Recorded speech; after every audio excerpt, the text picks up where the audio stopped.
Sapa Indonesia Pagi kembali hadir untuk Anda, Saudara. Menteri Kesehatan Budi Gunadi Sadikin membantah pemerintah akan menghapus kelas 1, 2, dan 3 dalam program BPJS Kesehatan. Menkes menyebut aturan jaminan kesehatan yang baru mengatur penyederhanaan standar kelas layanan BPJS Kesehatan. Menkes menyatakan kelas BPJS tidak dihapus, tetapi standarnya disederhanakan. Budi Gunadi menegaskan pemerintah berupaya meningkatkan kualitas layanan BPJS Kesehatan. Nantinya, pengguna BPJS kelas 3 akan naik ke kelas 2 dan kelas 1, sehingga diharapkan layanan kepada masyarakat akan lebih baik. Standarnya disederhanakan dan kualitasnya diangkat. Jadi dulu ada kelas 3, kan sekarang semuanya naik ke kelas 2 dan kelas 1. Jadi diharapkan lebih sederhana dan layanan masyarakat lebih baik. Nanti Permenkesnya sebentar lagi keluar sesudah Bapak Presiden tanda tangan. Kapan tuh Pak ditandatangan?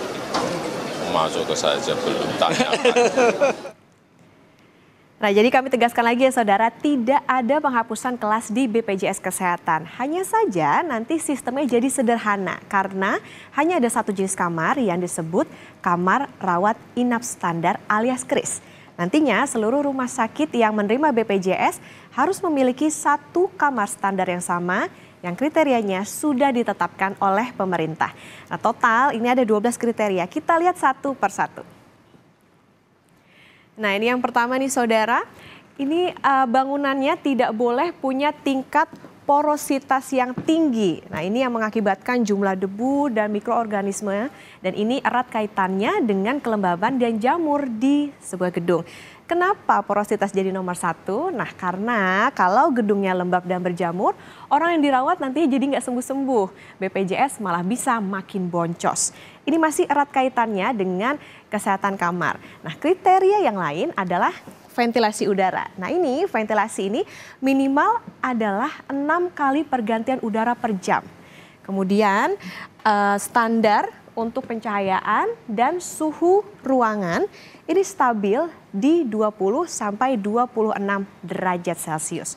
Sebelumnya Saudara, standar ini tidak ada karena mengikuti kelas-kelas kamar di masing-masing rumah sakit yang tentunya punya standar berbeda-beda. Kriteria lain adalah tiap kamar harus ada outlet oksigen.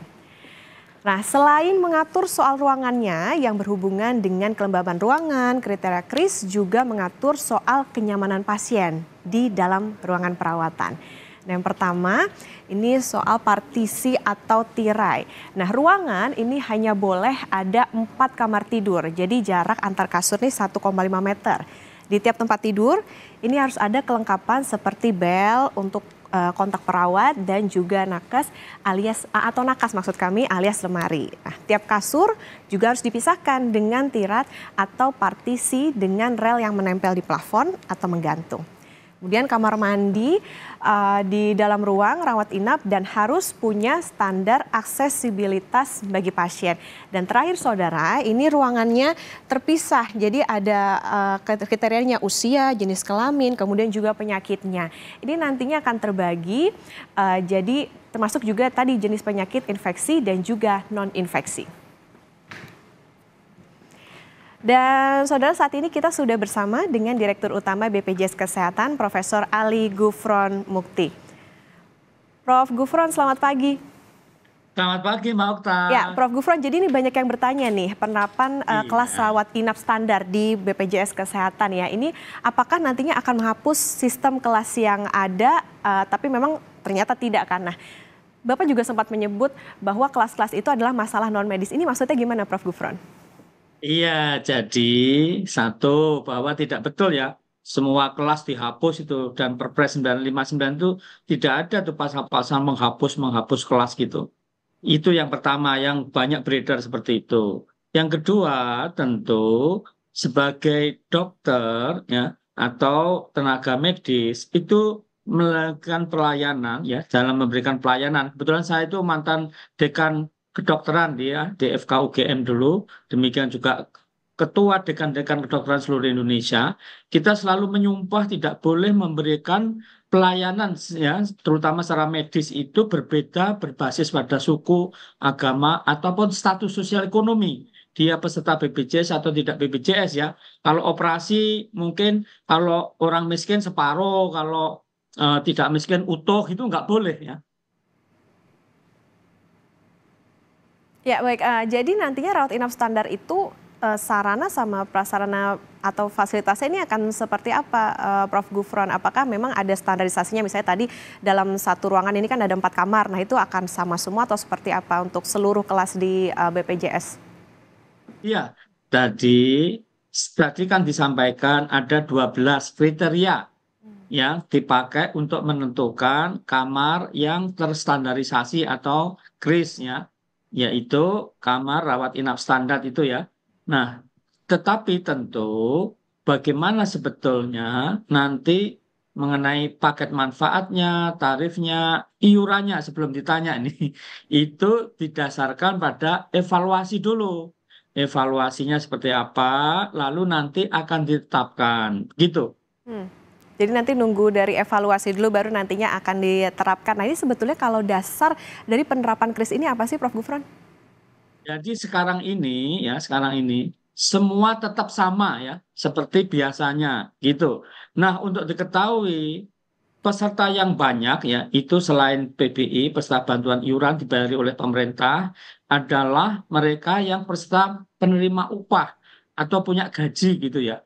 Nah, itu baik ASN, TNI, Polri, atau perusahaan seperti Kompas dan lain sebagainya, itu ikut menjadi peserta dan bayarannya, iurannya sama dalam bentuk persentase, yaitu 1% dibayar oleh pegawai, 4% oleh pemberi kerja. Begitu. Sehingga ya untuk khusus yang kita bicarakan ini seringnya itu untuk mereka yang bukan terima upah, nggak ada upahnya, penghasilannya nggak tentu gitu. Nah, ataupun juga bukan pekerja yang biasanya, mohon maaf, nah itu ada kelas 1 ya bayarnya 150.000, kelas 2 100.000, kelas 3 itu harusnya 42.000, disubsidi 7.000, jadi 35.000 bayarnya. Begitu. Jadi ini yang itu jumlahnya ya tidak terlalu banyak begitu. Berarti artinya kan anggarannya masih sama ya Prof. Gufron ya. Nah ini artinya ada sistem subsidi silangkah bagi mereka kan biasanya kalau bayarnya kelas 1 gitu. Berarti kan nanti akan tetap bayar sesuai dengan yang sudah diterapkan sebelumnya. Nah ini ketika nantinya diberlakukan KRIS tetap samakah atau seperti apa? Nah, untuk sampai grace sekali lagi nanti kan dievaluasi ya.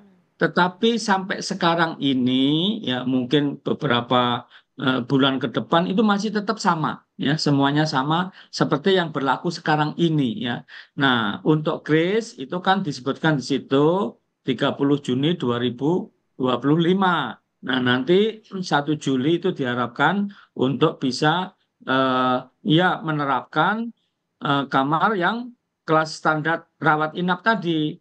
Nah, seperti apa standarnya? Kalau kriteria yang sudah ya, tetapi yang Anda sampaikan tadi nanti seperti apa? Apakah tanpa kelas atau dengan kelas standar atau 1 atau 2 atau apa? Nah, itu akan diputuskan setelah melalui evaluasi gitu dan tentu dengan diskusi, berbicara segala macam itu dengan berbagai pihak gitu.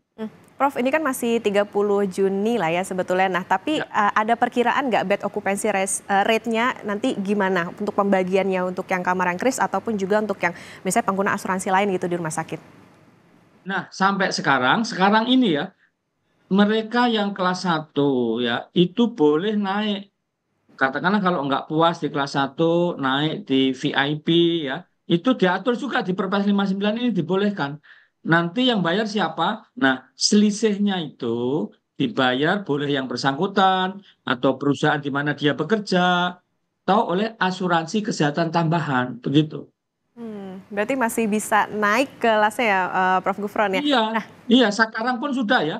Sekarang pun ya, bahkan sekarang ini bisa nih, umpamanya dia kelas 1 ya, bayarnya nah kelas 1 itu tidak hanya yang bukan penerima upah ya, yang menerima upah seperti katakanlah, mohon maaf, pegawai negeri yang golongan 3 atau 4 ya, dia nggak puas di kelas 1, mau naik VIP bahkan untuk rawat jalannya itu di eksekutif ya, boleh. gitu ya. Boleh, ini sudah ya. Cuman banyak yang belum tahu aja.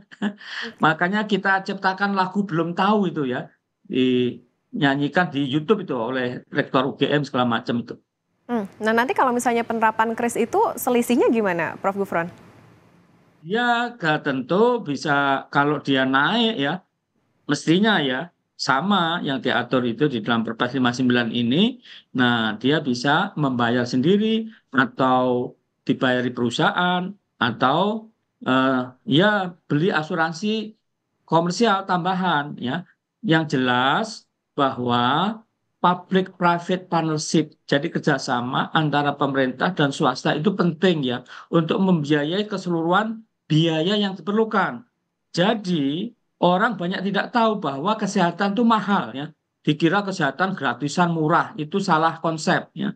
Bahwa kita harus menjaga kesehatan karena kesehatan itu mahal. Kalaupun sudah terjadi satu sakit ya, maka harus ada yang membiayai. Makanya orang bijak mengatakan health is not everything, but without health everything is nothing. Kesehatan bukan segala-galanya, tanpa kesehatan segala-galanya tidak ada artinya. Maka sebagai bangsa haruslah masyarakatnya itu sehat, gitu. Oke, Prof, tapi kalau dilihat dari anggarannya ini, mungkin buat informasi juga, penyakit yang paling banyak menguras kantong BPJS Kesehatan itu apa sih, Prof? Ya, itu bisa kita kelompokkan beberapa yang menghabiskan dana besar ya. Contohnya upamanya yang terkait dengan kardiovaskuler. Jadi termasuk untuk jantung, untuk stroke ya, atau cancer ya. Ini banyak ya.